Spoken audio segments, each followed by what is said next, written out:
2 जनवरी 1948 को गांधी की हत्या की प्लानिंग पहली बार गॉडसे और आप्टे अहमदनगर के अंदर डेक्कन गेस्ट हाउस में मिलकर करते हैं। यह गेस्ट हाउस हिंदू महासभा का ही एक सदस्य था जिसका नाम विष्णु रामकृष्ण करकरे था। करकरे ने दोनों को यहीं पर मदन लाल पहवा से मिलवाया था। यह पहवा मैंने आपको शुरुआत में भी बताया था, तस्वीर में था।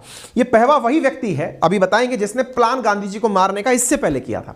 9 जनवरी 1948 को हिंदू राष्ट्र अखबार के दफ्तर में, जो अखबार इसने प्रकाशित किया, उस दफ्तर में गॉडसे, दत्तात्रेय आप्टे, विष्णु करकरे और मदन लाल पहवा फिर से मिलते हैं। यही सप्ताह भर बाद दिल्ली जाने का प्लान बनता है। तय किया गया कि मदन लाल पहवा गांधी को गोली मारेगा। यहां पर यह निर्णय होता है।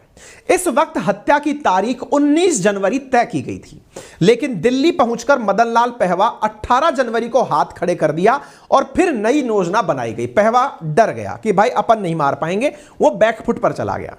प्लान बना कि प्रार्थना सभा से दूर पहवा एक विस्फोट करेगा जिससे लोगों का ध्यान भंग हो जाएगा।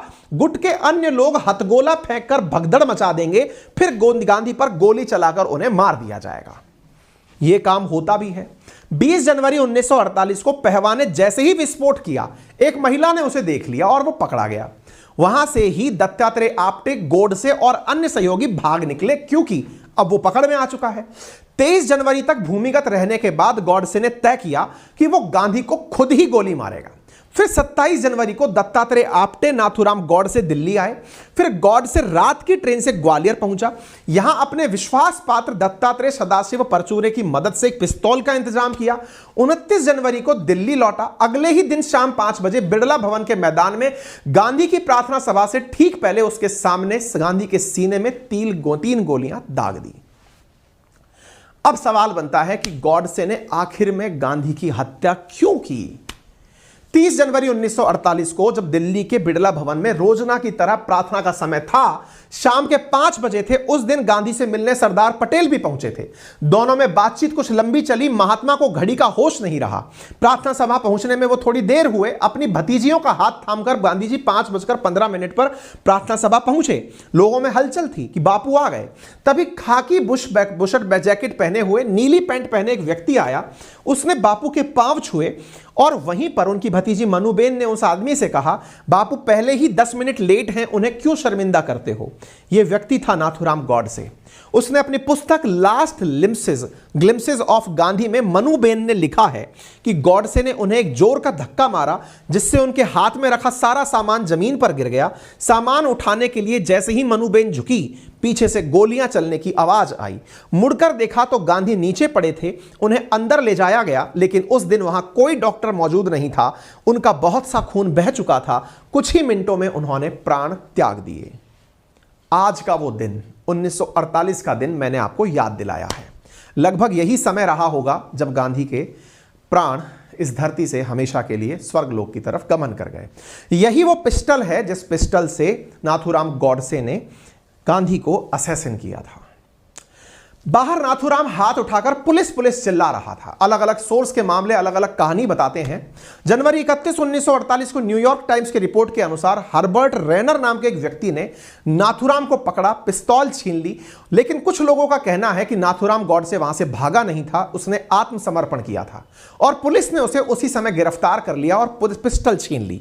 यह एक तस्वीर है साथियों, जो कि उस समय नाथूराम गॉडसे के साथ उसके अन्य सहयोगियों को जब जेल में ट्रायल के लिए लाया गया तो ये सब मुस्कुरा रहे थे। और ये सब गांधी की हत्या के बाद नाथूराम गॉडसे, दत्तात्रेय आप्टे, विष्णु करकरे, जिन्हें पता था कि मर्डर केस की सजा फांसी होगी, लेकिन इन सब के चेहरे पर एक मुस्कान थी। ये सब मुस्कुरा रहे थे। एक दृश्य है उस समय का जिसमें कटघरे में बैठा नाथूराम गॉडसे यहां पर दिखाई दे रहा है। इनके ऊपर सुनवाई चल रही है और ये सब लोग बैठ करके हंस रहे हैं। कोर्ट हियरिंग कर रहा है। जज ने गॉडसे के बयान पर, मतलब जो भी बात चल रही थी, बयान पर हालांकि रोक लगाने की कोशिश की थी। ये सब बातें आर्काइव्स में उपलब्ध हैं, हालांकि ये चीजें बाहर नहीं आ पाई। गॉडसे का केवल इतना तर्क था, जब गांधी जी के बेटे ने जाकर गॉडसे से पूछा कि आपने मेरे पिता को क्यों मारा, तब उन्होंने कहा कि यदि आपके पास 45 मिनट हो तो मैं आपको बता सकता हूं कि मैंने आपके पिता को क्यों मारा। हालांकि 45 मिनट का गोडसे को समय नहीं दिया गया ताकि वो उनके बेटे को बता पाता कि उसने गांधी जी को क्यों मारा। हालांकि गॉडसे ने मरने से पहले अपनी जो 93 पेज की 93 पेज की रिपोर्ट सबमिट की कि मैंने गांधी को क्यों मारा, वो आज तक सार्वजनिक नहीं हो पाई। 8 लोगों की आरोपी बनाया गया। नाथूराम गॉडसे, उसका भाई गोपाल गॉडसे, नारायण आप्टे, विष्णु करकरे, मदन लाल पहवा, शंकर किस्तैया, दत्तात्रेय परचूने, विनायक सावरकर। सावरकर जिनका नाम हमने शुरुआत में आपको लिया था, उनका नाम यहां पर आ चुका है। इस मामले की सुनवाई लाल किले में बने ट्रायल रूम में शुरू हुई, जिसका फैसला 10 फरवरी 1949 को आया। जज आत्माचरण ने नाथूराम गॉडसे और नारायण आप्टे को फांसी की सजा सुनाई। सबूतों के अभाव में सावरकर को बरी किया गया। बाद में दत्तात्रेय परचूने और शंकर किस्तैया को संदेह का लाभ देते हुए बरी किया गया। बाकी 3 दोषियों को उम्र कैद की सजा। दोषियों ने ट्रायल कैद के फैसले के लिए पंजाब हाईकोर्ट में अपील की, यानी यह मामला अब पंजाब हाईकोर्ट पहुंचता है। उस समय पंजाब का हाईकोर्ट शिमला के मिंटो कोर्ट में लगता था। यह भवन 1904 में बना था। गॉडसे ने वकील की सेवाएं लेने से इनकार कर दिया ताकि वो अपनी बातें स्वयं रख सके, और अपनी बातें जब स्वयं रखे तो लोगों को उसकी दलीलें पता चल सके, ताकि लोगों में यह विश्वास हो कि गॉडसे को अपने काम का कोई पछतावा नहीं है, वो एक निर्भीक है, वो एक हिंदूवादी है और उसे अपने किए का कोई सजा नहीं है, कोई मलाल नहीं है। आपने गांधी की हत्या क्यों की? जब गिरफ्तारी के बाद में गांधी मर्डर एंड आफ्टर नाम की पुस्तक नाथूराम के भाई गोपाल गॉडसे ने लिखी है, तो उसमें बताया जाता है कि जब गांधी के बेटे देवदास उनसे मिलने पहुंचे तो नाथूराम ने उनसे कहा कि, मतलब पहले तो यह माना गया कि कोई वो सिरफिरा प्राणी होगा जिसने गांधी को मारा होगा, लेकिन उसने कहा मैं समझता हूं आप देवदास गांधी हैं, उनसे कहा गया।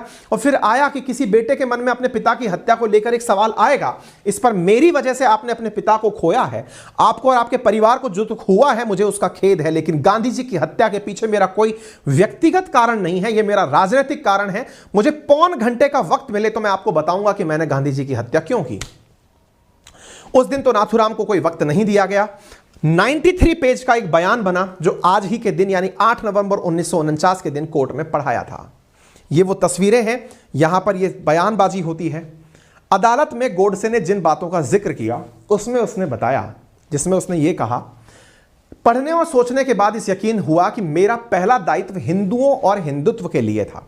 एक देशभक्त और विश्व नागरिक होने के नाते 30 करोड़ हिंदुओं की स्वतंत्रता और हितों की रक्षा अपने पूरे भारत की रक्षा होगी। यहां दुनिया का प्रत्येक 5वां शख्स रहता है। इस सोच ने मुझे हिंदू संगठन की विचारधारा और कार्यक्रम के नजदीक ला दिया। मेरे विचार से यही विचारधारा हिंदुस्तान को आजादी दिला सकती है और उसे कायम रख सकती है। 32 साल तक विचारों में उत्तेजना भरने वाले गांधी ने जब मुस्लिमों के पक्ष में अपना अंतिम उपवास रखा तो मैं इस नतीजे पर पहुंच गया कि गांधी के अस्तित्व को तुरंत खत्म करना होगा। यह अंतिम उपवास की कहानी क्या है जो कि ट्रिगर के रूप में काम की थी, वो भी मैं आपको बताऊंगा। गांधी ने दक्षिण अफ्रीका में भारतीय समुदायों को हक दिलाने की दिशा में शानदार काम किया था, लेकिन जब वे भारत आए तो उनकी मानसिकता कुछ इस तरह बन गई कि क्या सही है क्या गलत है इसका फैसला लेने के लिए वो खुद को अंतिम जज मानने लगे। अगर देश को उनका नेतृत्व चाहिए तो यह उनकी अपराजेयता को स्वीकार करने जैसा था, और अगर देश उनके नेतृत्व को स्वीकार नहीं करता था तो वे कांग्रेस से अलग राह पर चलने लगते थे। यह बात नाथूराम गॉडसे बोलता है, यानी नाथूराम गॉडसे यह मानता है कि कांग्रेस से भी भारी हो चुके थे महात्मा गांधी। यदि कांग्रेस नाथूराम गॉडसे की मतलब महात्मा गांधी की बात नहीं मानती है तो महात्मा गांधी उससे भी अलग राह बनाकर चलने लगते हैं। आपको याद होगा यह प्रसंग काफी ज्यादा गांधी मतलब देश की आजादी के बाद के मेंशन में किया जाता है कि गांधी जी ने कांग्रेस को ही खत्म करने की बात कर दी थी कि जब हमारा मकसद आजादी पाने का है तो अब हम अस्तित्व रखकर क्या करेंगे, कांग्रेस को ही खत्म कर दिया जाना चाहिए। हालांकि इस बात से बाकी कांग्रेस जन सहमत नहीं थे। गांधी जी ने आजादी के बाद भी अनशन करके देश में हिंसा रुकवाने के लिए उपवास किए थे। उन्हीं में से महात्मा पर एक आरोप लगाया नाथूराम गॉडसे ने, और उसने कहा कि नाथूराम को गांधी की हत्या करने के लिए जिस घटना ने उकसाया वो एक अनशन था। वो क्या था? अब देखिए इसमें सबसे बड़ी बात क्या है, आरोप जो इसके ऊपर मतलब गांधी जी के ऊपर नाथूराम गॉडसे लगाता है कि गांधी ने पाकिस्तान के निर्माण में मदद की थी। नाथूराम ने कहा कि जब कांग्रेस के दिग्गज नेता गांधी की सहमति से देश के बंटवारे का फैसला कर रहे थे, उस देश का जिसे हम पूजते रहे हैं, मैं भीषण गुस्से से भर गया। व्यक्तिगत तौर पर किसी के प्रति मेरी कोई दुर्भावना नहीं है, लेकिन मैं कहना चाहता हूं कि मैं मौजूदा सरकार का सम्मान नहीं करता क्योंकि उसकी नीतियां मुस्लिमों के पक्ष में थी। लेकिन उसी वक्त मैं यह साफ देख रहा था कि यह नीतियां केवल गांधी की मौजूदगी के चलते चलते थी। गांधी मौजूद थे, गांधी हर बार अनशन करने बैठ जाते थे, इस वजह से यह सब था। एक तस्वीर काफी ज्यादा वायरल होती है और वो ये है कि गांधी मोहम्मद अली जिन्ना को चाहते तो मना लेते, लेकिन गांधी ने मनाया नहीं। गांधी जी को पाकिस्तान देश के विभाजन के लिए गॉडसे जिम्मेदार मानता था। गॉडसे को लगता था कि गांधी जी ने दोनों तरफ अपनी अच्छी छवि बनाने के चक्कर में देश का बंटवारा किया ताकि पाकिस्तान के लोग भी गांधी को इज्जत से पूजें। ऐसी स्थिति में गॉडसे यह मानता था कि तत्कालीन सरकार मुस्लिमों का अनुचित रूप से तुष्टीकरण कर रही थी। तुष्टीकरण का मतलब होता है किसी एक पक्ष की गलतियों को नजरअंदाज कर देना कि हां भाई तुमको बुरा लग सकता है, तुम्हारी वजह से दिक्कत हो सकती है, तो उनका तुष्टीकरण कर रही थी। और यह सब गांधी जी की नीतियों के कारण हो रहा था। गॉडसे ने उस वक्त टेंशन में आ गया जब उसको पता चला कि कश्मीर समस्या के बावजूद जिन्ना ने गांधी के पाकिस्तान दौरे की सहमति दी है। अब देखिए, इस कहानी में एक छोटा सा ट्विस्ट है और वो ट्विस्ट ये है कि जब देश का विभाजन हो चुका है, देश के अंदर पाकिस्तान के द्वारा, पाकिस्तानी सेना के द्वारा कबीले की वेशभूषा में कश्मीर में एंट्री कर ली गई है, उस समय गांधी कहते हैं कि वो पाकिस्तान जाएंगे, पाकिस्तान के लोगों को समझाएंगे। वहीं जिन्ना इस बात को स्वीकार कर लेते हैं कि हां, गांधी आते हैं तो अच्छी बात है। इससे यह प्रूव होता है कि गांधी अपनी दोनों जगह इमेज सुधारना चाहते थे गॉडसे की नजर में।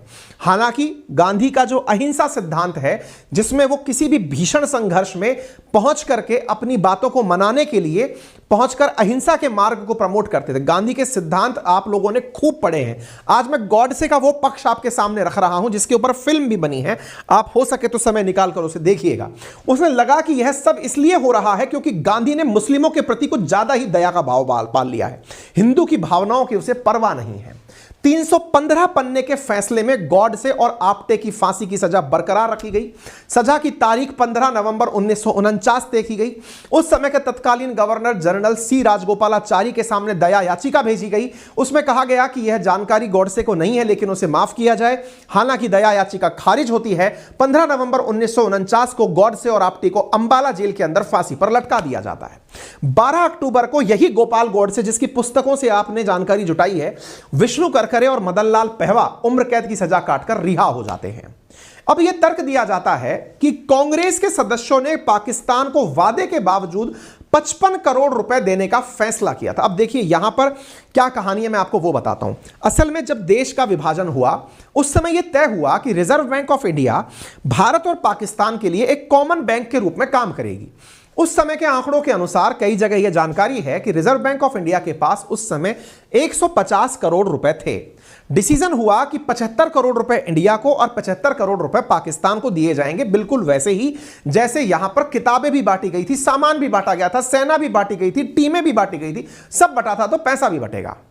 लेकिन पाकिस्तान को विभाजन के समय पहले 20 करोड़ रुपए ही दिए गए। 55 करोड़ रुपए आरबीआई ने रोककर यह कहा कि जब आपको जरूरत पड़े उस समय आप हमसे लेते रहना, क्योंकि हम अगले 1 साल तक कॉमन बैंक के रूप में काम करेंगे। अब हुआ कुछ यूं कि देश की आजादी के तुरंत बाद ही, कुछ ही समय बाद, पाकिस्तान की सेना ने कबीलों की वेशभूषा में कश्मीर पर चढ़ाई कर दी। कश्मीर पर चढ़ाई कर दी तो यह बात कांग्रेस के तत्कालीन नेताओं को पसंद नहीं आई। फैसला किया गया कि पाकिस्तान के बचे हुए 55 करोड़ रुपए उसे नहीं दिए जाएंगे।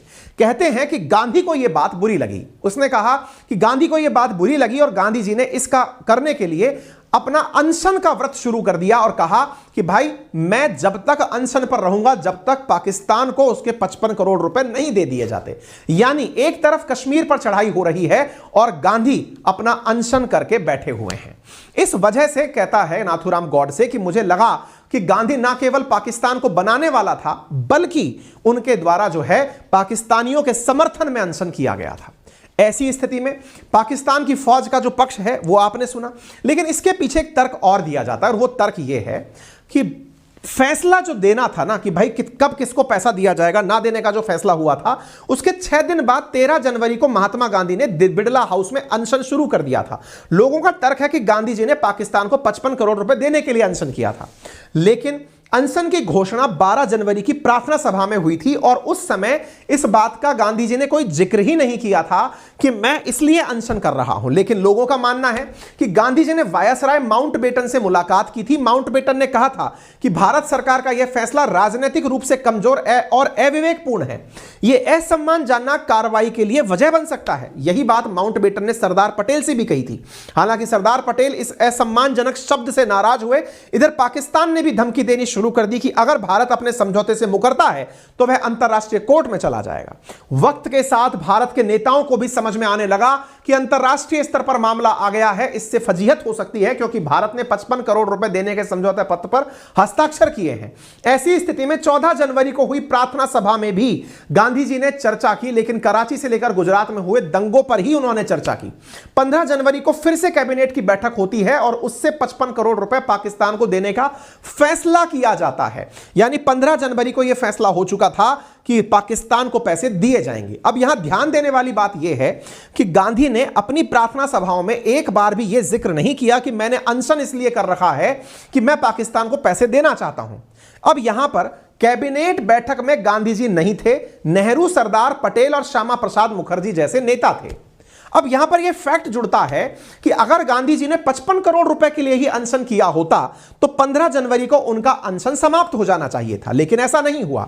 गांधी जी का अनशन 19 जनवरी को खत्म हुआ। यानी नाथूराम गोडसे का यह तर्क जो है वो वितर्क है कि 55 करोड़ के लिए गांधी जी ने अनशन किया था, क्योंकि 55 करोड़ देने की जानकारी तो 15 जनवरी को ही दे दी गई थी। 19 जनवरी तक फिर गांधी जी ने क्यों किया? उसके पीछे का कारण यह था कि असल में 19 जनवरी को दिल्ली में सभी धर्मों के प्रतिनिधियों की हिंसा रोकने के लिए एक समझौते पर हस्ताक्षर किए गए थे। गांधी जी उस समय देश के विभाजन के समय धर्म के आधार पर जो हिंसाएं हो रही थी उन्हें रोकने के लिए लोगों पर एक मोरल प्रेशर क्रिएट कर रहे थे कि मैं अनशन पर नहीं बैठूंगा तब तक ये लोग दंगा नहीं रोकेंगे, इसलिए वो अनशन पर बैठे थे। और उनका अनशन तब जाकर समाप्त हुआ जब सभी धर्मों के प्रतिनिधि आपस में मिले और गांधी जी को मनाने का प्रयास हुआ। यह अनशन दिल्ली में चल रहा था, जो कि हिंसा के खिलाफ था, ना कि पाकिस्तान को 55 करोड़ रुपए देने के खिलाफ।